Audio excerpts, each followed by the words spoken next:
যমুনা টেলিভিশনের স্যাটারডে নাইটসে এসে বিসিবি পরিচালক আদনান রহমান দীপন বলেছিলেন যে গত বোর্ডের 6 মাসের দুর্নীতি ছাড়িয়ে গেছে নাজমুল হাসান পাপনের আমলের দুর্নীতিকেও। এই ভাবনা সিসিডিএম চেয়ারম্যানের একান্তই ব্যক্তিগত বলে অভিমত সভাপতি আমিনুল ইসলাম বুলবুলের।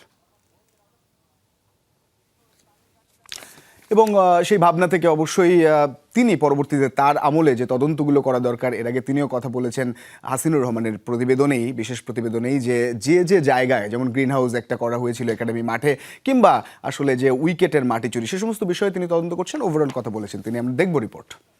15 বছরে যা হয়েছে হয়তো সমান সমান করাপশনটা না হলেও কাছাকাছি করাপশন কিন্তু গত 5 মাসে হয়ে গেছে, এটা আমি গ্যারান্টি সহকারে বলছি। গত শনিবার যমুনা টেলিভিশনের স্পোর্টস শো স্যাটারডে নাইটসে এসে রীতিমতো বোমা ফাটিয়েছিলেন বিসিবি পরিচালক আদনান রহমান দীপন। তিনি আগের বোর্ডের সবশেষ যে 6 মাসের দুর্নীতির কথা বলেছেন, সে সময়ে এখনকার মতোই বাংলাদেশ ক্রিকেট বোর্ডের প্রেসিডেন্ট ছিলেন আমিনুল ইসলাম বুলবুল। সিসিডিএম চেয়ারম্যানের এই বক্তব্যকে সভাপতি কিভাবে দেখছেন? এটা তার সম্পূর্ণ ব্যক্তিগত মত।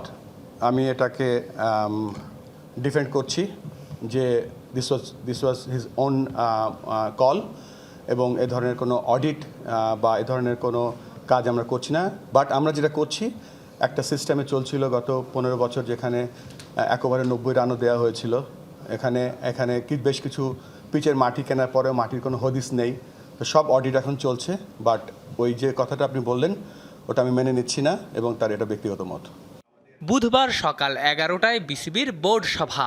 বিপিএল সহ কিছু নিয়োগের পথও সুগম হবে এই সভার মাধ্যমে। তো রিস্ট্রাকচারিংয়ের যে অডিট রিপোর্টটা পেয়েছি ফ্রম এইচআর ডিপার্টমেন্ট, একটা এক্সটার্নাল এইচআর আমাদেরকে অডিট দিয়েছে, সেই অনুযায়ী আমরা বোর্ডটাকে, এই বোর্ডের ওভারঅল অর্গানোগ্রামটা আমরা চেঞ্জ করেছি। সেটার অ্যাপ্রুভাল কালকে বোর্ডে আলোচনা হবে। আমরা বেশ কিছু বড় বড় হেডস আমরা অ্যাডভার্টাইজ করেছি, সেটা কিভাবে করব সেটা আলোচনা করব। বিপিএল একটা বড় আলোচনার বিষয়।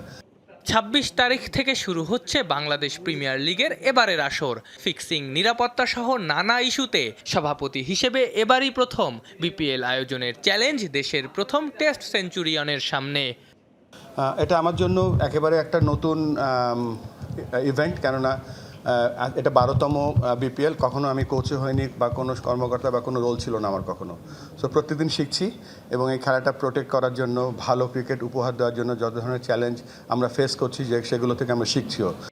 এরই মধ্যে বিপিএল এর উদ্বোধনী দিনের সকল টিকিট বিক্রি করে ফেলেছে বিসিবি। আফনান পিয়াল, যমুনা স্পোর্টস, ঢাকা।